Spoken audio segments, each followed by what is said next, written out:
The stronger the emotion you feel from some outer experience in your life, the more altered you feel, the more the brain freezes the frame and takes a snapshot. Well, now you're freezing a frame in the outer environment. But if you're truly in the present moment and you know exactly what you want, and you begin to teach your body emotion, start practicing opening that heart, it's amazing what happens. The moment that heart begins to open, we've measured this so many times, Lewis, on a scan, on a real-time brain scan, when the heart moves into this kind of rhythm, when you're feeling frustration, when you're feeling impatient, when you're feeling resentment, you are stepping on the gas pedal and you're stepping on the brake at the same time, and the heart is pumping against a closed system, and it causes an erratic beat. It becomes incoherent. And energy literally leaves the heart. Now, you no longer believe in your future. You can't put your heart into your future. You can't trust the outcome because there's no energy there. It's being used and consumed somewhere else, so energy is leaving the brain as well. But once energy starts to move into the heart, we've seen this so many times, and it starts to beat in this rhythm, like banging a drum or dropping a pebble in water, pebble after pebble. The heart begins to create a wave of energy right to the brain, like taking a big sheet and going like that. And then all of a sudden you see this wave, and the brain gets this rush of energy, and that change in brain wave patterns, that change, that wave is carrying information. And the person starts to get a very clear idea. They see their future very clearly.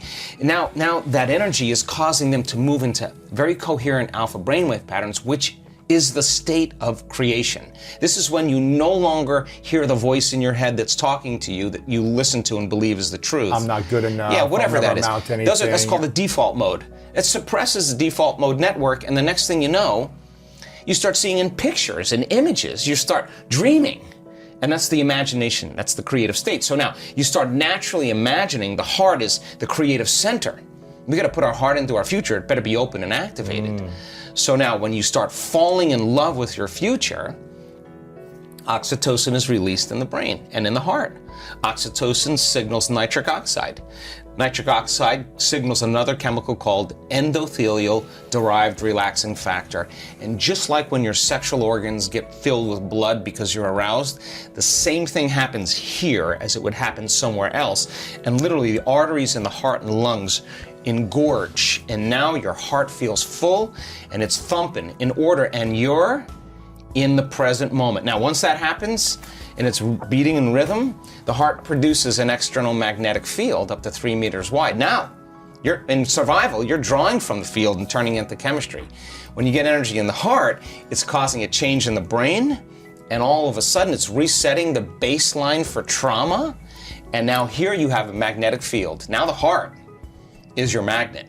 It is the center of creation. And now that energy is frequency. And frequency carries information, and you can lay the thought of your new relationship on that energy because it's consistent with it. You cannot lay the thought of your new relationship in need. That's a different energy. So now you're trying, you're grasping, you're controlling, you're forcing, you're trying to predict, you're overthinking, overanalyzing, and that's how people live their relationships. So then if you are going to prepare your brain and body for a new relationship, then you would have to become love completely every day. And that signal then that you're sending out into the field can carry the thought of your health, your wealth, your relationship, or whatever. But here's the cool part. When the heart is activated like that, and you feel so whole, so in love with life, so satisfied in the moment, so exuberant, that it's impossible to want. Now you're no longer in lack. Now you're so whole that you will magnetize wholeness in your life. The person who's the person that fits the mold energetically, that would be the same as you and yet complement you, so that the two can become one, right? And then instead of in contrast, in union, you exchange information equal to that emotional state. In other words, people use each other to reaffirm their dependence on certain emotions. You have certain people you complain with about politics or whatever. They complain back about their lives, and you use each other to reaffirm, some type of belief or something. Belief about life. emotionally. You have emotional agreements on things. Well, that emotion is energy, and energy is frequency, and frequency carries information. So you share the same energy, you share the same information, but that's what people do in their lives. But now, in a true loving relationship, when you're truly in your heart, then the question is, what would love do in the relationship? And when your heart is open, it's no longer about you. Yeah. It's about how I feel so amazing with you. I feel even more amazing, but without you, I'm still whole. And so now I'm no longer in need or lack. And so now, when we get together and our fields interfere, when they start interfering, now the amplitude gets way higher and there's way more energy. And now, I mean, I'm all about all 7 centers of the body lining up, all of them. And we're here in a body, let's enjoy it all, but come from love. And so now your heart is so open that you can't do anything else but give. You feel so amazing. You're so happy with yourself, so happy with your life, so happy with what you have. You want other people to feel the same way. And you say, here, take that. And when you give now, guess what happens? You release more oxytocin, more nitric oxide, and more of those chemicals that cause the heart to swell even more. Then all of a sudden, your immune system gets stronger, and all of a sudden, your body starts feeling better. You start having more energy, and now the constructive interference between two people that are coming together in wholeness and no longer dependence or lack or separation or need is a different game. So then, what they do to protect, to nurture, to grow, to evolve that love is one of the most important things that they have. Not because they're doing it out of obligation or because they're married or whatever. It's just they can't not do it. We see people, had somebody scan the other day in our workshop in profoundly high amounts of gamma. She can do it on command. And there's an incredible arousal that takes place that goes along with these high brain frequencies that you can only describe as ecstasy or bliss. Now you're getting that ecstasy and bliss, not from anyone or anything out there. No drug, no person, no football game, no shopping spree is doing that. It's somehow inside. It's coming from within. Like, what is that connection that you have? And so one of the scientists said to this woman, how do you do that? You know what she said? I have difficulty not doing it. I can't not do it when I'm in a relationship. It's too, when I'm doing this, it's too good. So now, that could be a constant feeling in your life.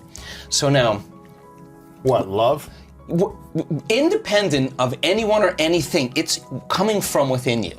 People who are in love with themselves will find love in others. People who are happy with themselves will find something that they can connect with. They won't see all the flaws. They'll see some part of them that they want to enjoy. I mean, so if you're in a relationship and you've scrubbed the cupboard and you've taken out all those skeletons and you've looked at them and you said, I don't want to bring this into my relationship.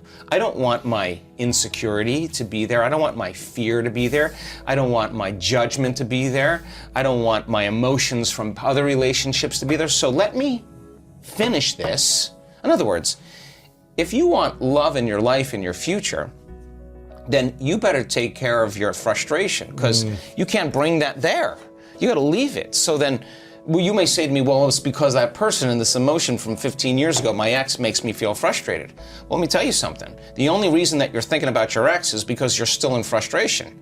You overcome frustration. You'll look back at your ex and you'll be like, I wish them well. Yeah. I'm not connected to my past any longer. So cleaning the cupboards and getting down to those thoughts that slip by people's awareness all the time. Their behaviors, how they complain, they make excuses, they say it'll never happen. What do? And the emotions that keep them connected to their past, they won't even see that person. That they'll walk right past their future relationship. They'll never recognize that person because they're looking at their future through the neurology and the chemistry of their past. Wow. And the brain only learns we only see reality based on pattern recognition. I memorize your face, now I know Lewis. And if the pattern matches, I know.